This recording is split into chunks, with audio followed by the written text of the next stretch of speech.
Assalamualaikum warahmatullahi wabarakatuh. Salam sejahtera untuk kita semua. Perkenalkan, nama saya Rizwanda Samiana, NIM F0123014, Prodi Ilmu Politik kelas B angkatan 2023. Video ini saya buat sebagai pemenuhan tugas mata kuliah Politik Agraria. Pada kesempatan ini saya akan memaparkan hasil review saya dari buku yang berjudul 6 Dekade Ketimpangan. Buku ini ditulis oleh Dianto Bahriadi dan Gunawan Wiradi. Buku ini diterbitkan oleh Agrarian Resource Centre, Bina Desa, dan Konsorsium Pembaruan Agraria. Buku ini membahas mengenai masalah ketimpangan penguasaan tanah di Indonesia selama 60 tahun terakhir. Istilah agraria mengacu kepada hal-hal yang terkait dengan tanah atau kepemilikan tanah, khususnya hak-hak penguasaan dan hak-hak pengelolaan. Kata agraria berasal dari bahasa Latin yaitu ager yang bermakna wilayah tanah pertanian atau sepetak tanah yang di dalamnya terdapat tanaman, binatang, air mineral, dan pemukiman. Di dalam Undang-Undang Pokok Agraria tahun 1960 yang saat ini disebut dengan UU-PA, kata agraria mengacu pada sumber daya alam, meliputi tanah, air, dan ruang angkasa, serta kekayaan alam yang terkandung di dalamnya. Kemudian yang selanjutnya itu Undang-Undang Pokok Agraria pada tahun 1960. Undang-Undang Politik Agraria ini disahkan pada bulan September tahun 1960, 15 tahun setelah kemerdekaan Indonesia. Adapun tujuan Undang-Undang Pokok Agraria ini untuk melindungi dan menjamin hak rakyat, terutama rakyat miskin atas lahan dan sumber daya alam, menciptakan keadilan sosial dan kesejahteraan, kemudian memperlakukan tanah sebagai alat produksi untuk keadilan, bukan untuk kepentingan individu yang mengeksploitasi kaum lemah, dan melarang monopoli sumber agraria kecuali oleh negara untuk kepentingan rakyat. Adapun dampak awalnya yaitu mencabut peraturan perundang-undangan yang didasarkan pada Agraris Wet tahun 1870, yaitu Undang-Undang Agraria Warisan Kolonial, kemudian membatasi kepemilikan lahan individual melalui peraturan pemerintah dan Undang-Undang Land Reform, kemudian mulai melakukan program Land Reform dengan prinsip tanah untuk penggarap, dan implementasi Undang-Undang Pokok Agraria dan program Land Reform terhenti akibat pergantian rezim pada tahun 1965.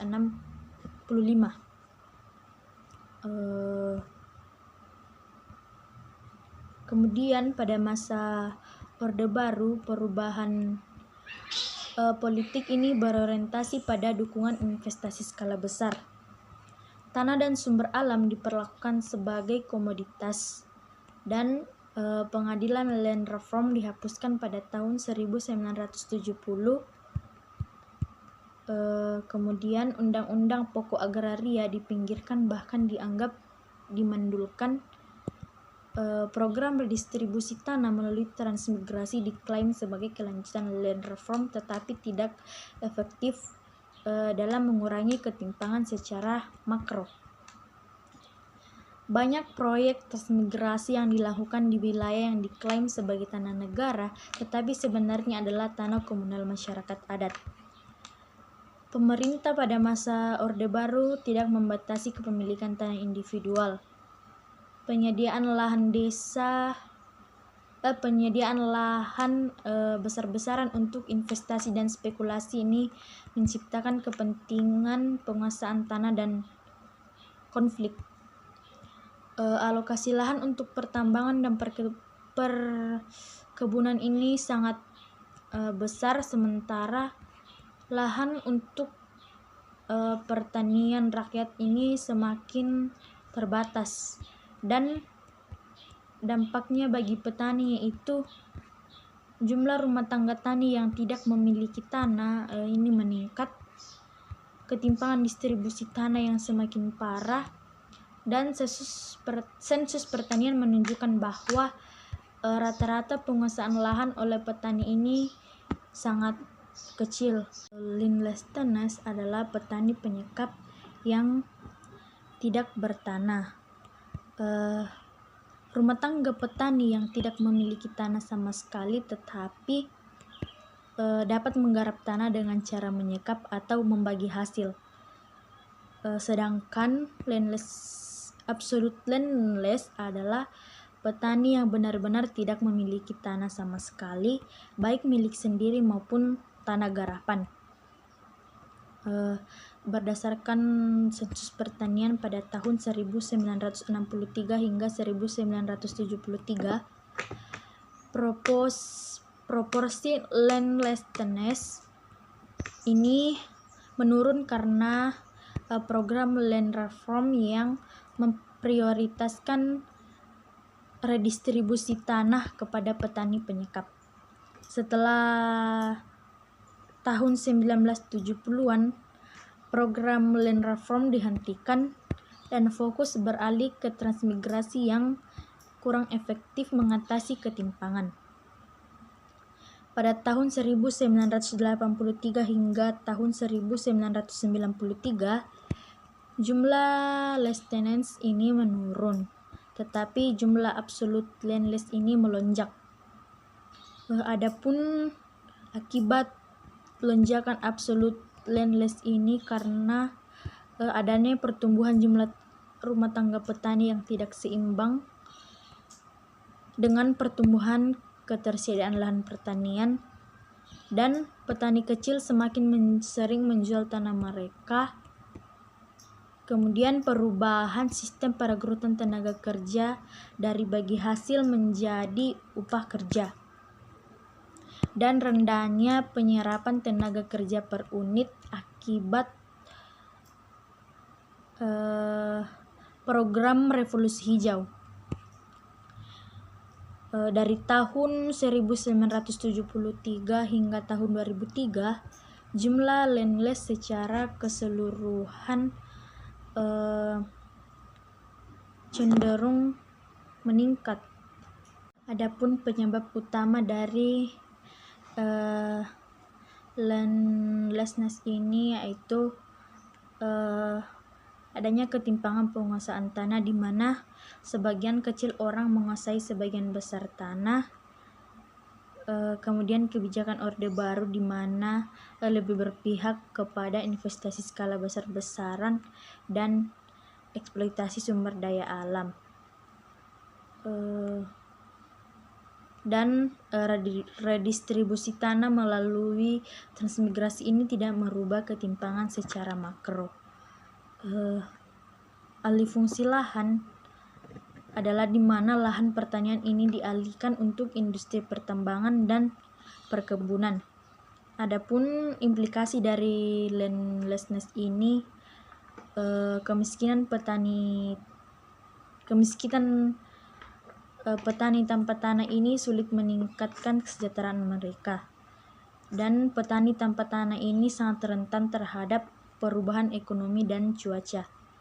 Dan landlessness ini dapat menimbulkan ketidakadilan sosial dan dapat memicu konflik agraria. Undang-Undang Pokok Agraria pada tahun 1960 pada awalnya ini bertujuan untuk menciptakan keadilan agraria, tetapi implementasinya itu terhenti karena diubah oleh kebijakan Orde Baru yang lebih berpihak pada investasi besar dan menjadikan tanah sebagai komoditas. Kemudian hal ini menyebabkan ketimpangan penguasaan tanah semakin parah dan berdampak buruk bagi petani kecil. Dan yang selanjutnya yaitu data dan fakta angka ketimpangan agraria di Indonesia.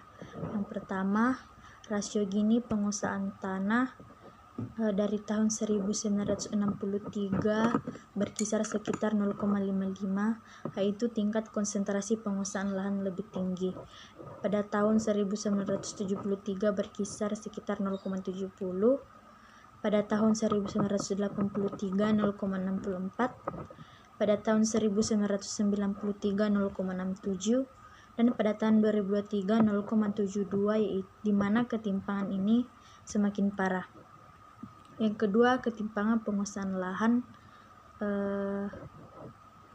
Pada tahun 1963 hingga tahun 2003, penguasaan lahan oleh petani ini sangat kecil, hanya berkisar antara 0,81 hingga 1,05 hektar per rumah tangga.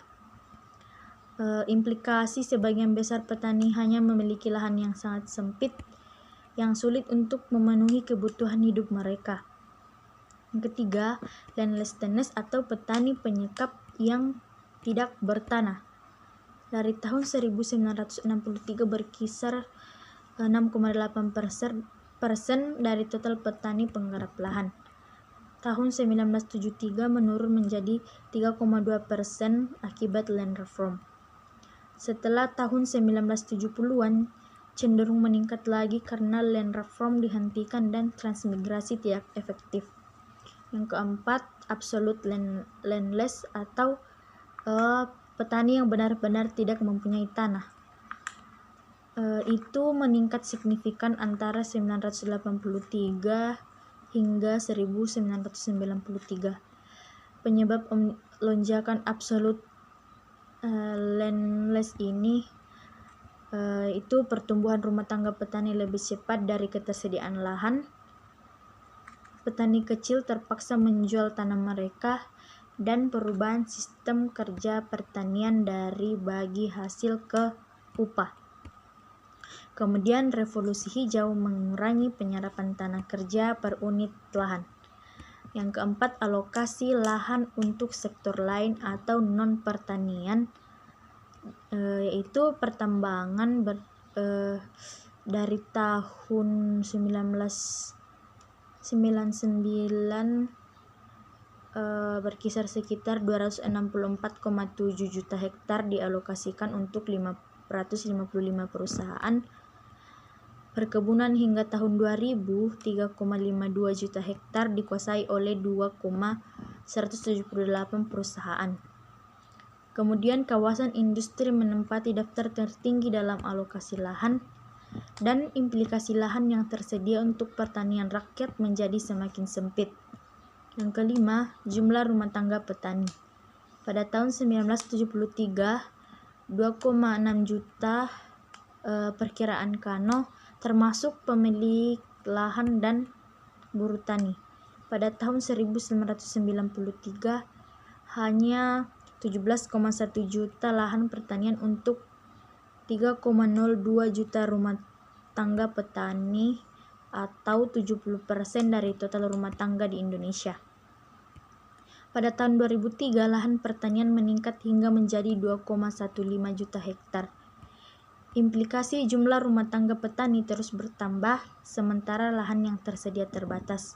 Kemudian yang keenam, pendapatan petani pada tahun 1983, yaitu pendapatan dari sektor pertanian dan non-pertanian ini relatif seimbang.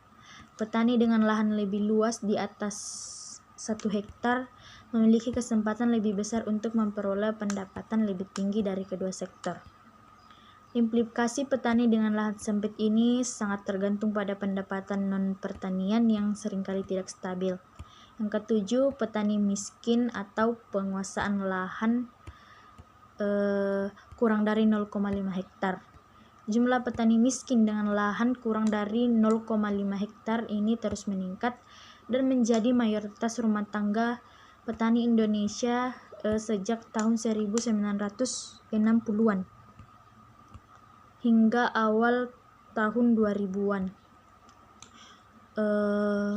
Dan Undang-Undang Pokok Agraria menetapkan bahwa setiap rumah tangga petani produktif itu harus menguasai minimal 2 hektar untuk optimalisasi pertanian keluarga. Yang selanjutnya yaitu dampak ketimpangan, yaitu kemiskinan meningkat. Pertumbuhan jumlah rumah tangga petani tanpa tanah atau landless adalah salah satu penyebab utama meluasnya kemiskinan di pedesaan.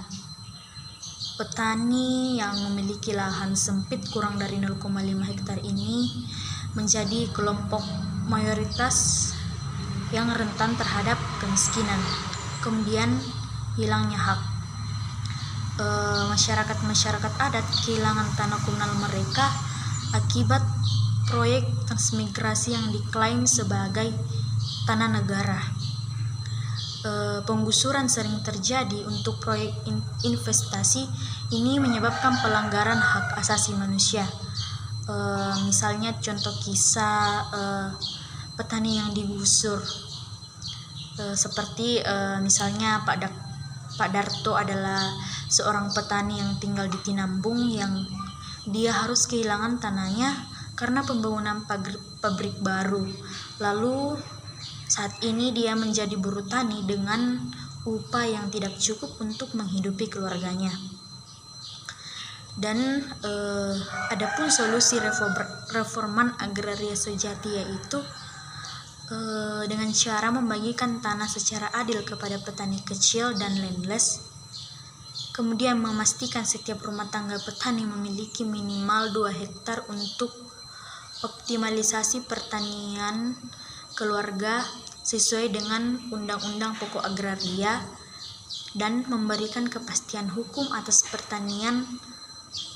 lahan pertanian mereka, kemudian melindungi hak masyarakat adat atas tanah komunal mereka.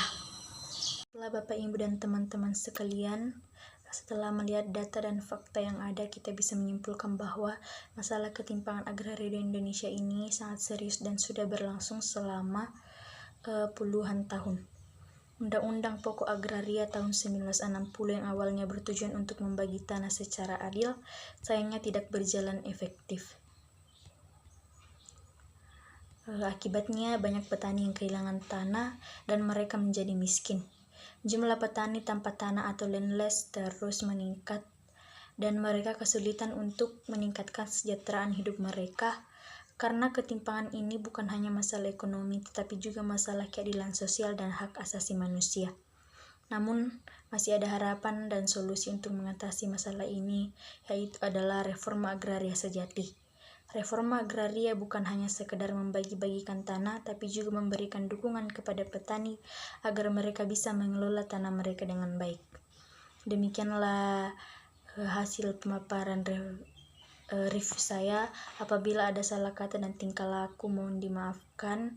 Wassalamualaikum warahmatullahi wabarakatuh. Shalom.